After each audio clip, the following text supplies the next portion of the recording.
Gentrification. Gentrification. Yeah. Gentrification. Yeah. Gentrification. Yeah. Is that how you say it? Yeah.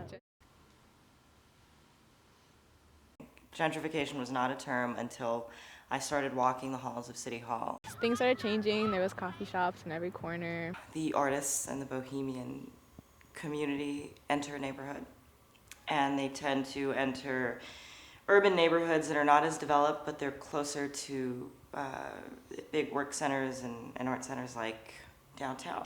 They move into a unit that's big enough for what would be a low-income family, and they take in, I don't know, 6 to 7 roommates. I grew up in Highland Park.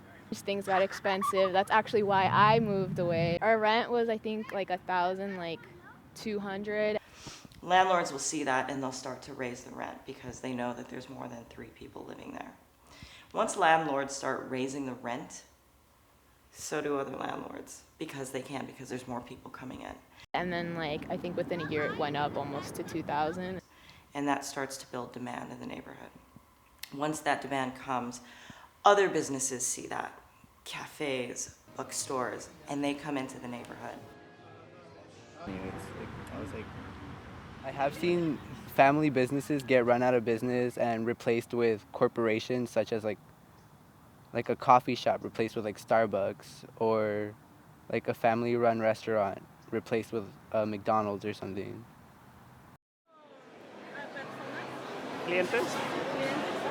Pues en realidad sí, sí, como lo repetí, nos ha afectado un poco a nosotros en lo personal el cambio, digo, porque antes este mercado era un lugar, por decirlo así, 100% latino, ahora ya la latino es minoría, entre anglosajón y asiático es lo que predomina hoy aquí en este mercado, y pues ellos compran muy poco este producto, y por esa razón de que pues, nos ha bajado un poco la venta a nosotros.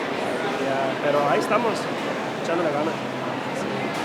So once you have the influx of people coming in, the landlords raising rents, and then you have the small community bookstores and all of that, the people who can actually afford the raising rents start to come in. Highland Park wasn't the worst, but it was the most like fun because there was more like hot dog trucks on the street, and there was a lot of trucks, there's a lot of people around, like the energy's really nice, but then like all of a sudden, you know, it got gentrified, and then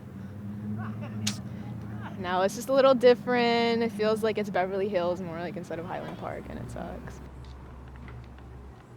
Any like new developers coming, I know that they for sure give them money to like go off somewhere else, and that's sad.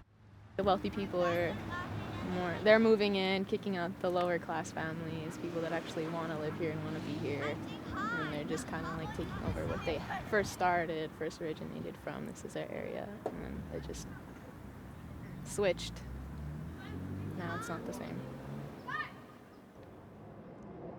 Cultural aspect, it's not going to be there anymore. So like I know there's a lot of murals based on the Virgin Mary and stuff like that, and then it makes me realize that's kind of home per se, and it's just sad, you know, like home is not there anymore.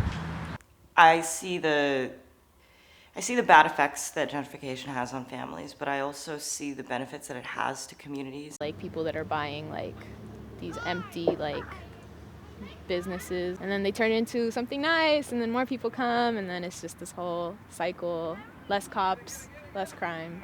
It could ruffle a few feathers within, you know, my community, but I feel that as an architect, it provides significant opportunities for me. If any area gets more money, you can build more infrastructure, more public housing, more public assistance, more public transportation. It's a good thing in terms of, you know, designing buildings, constructing them, and, you know, changing the landscape of a community. And once you start colluding all of those public infrastructures, it becomes one unified structure, and then the city, it just progresses. I believe Pershing Square is a great place. It's a large gathering space, which Los Angeles desperately needs. Cities need to be developed. You need to put money into cities. You need higher property values, because at the end of the day, it is the only thing that's going to elevate your city into, you know, getting better systems, urban landscapes, stuff like that. So yes, I have seen it.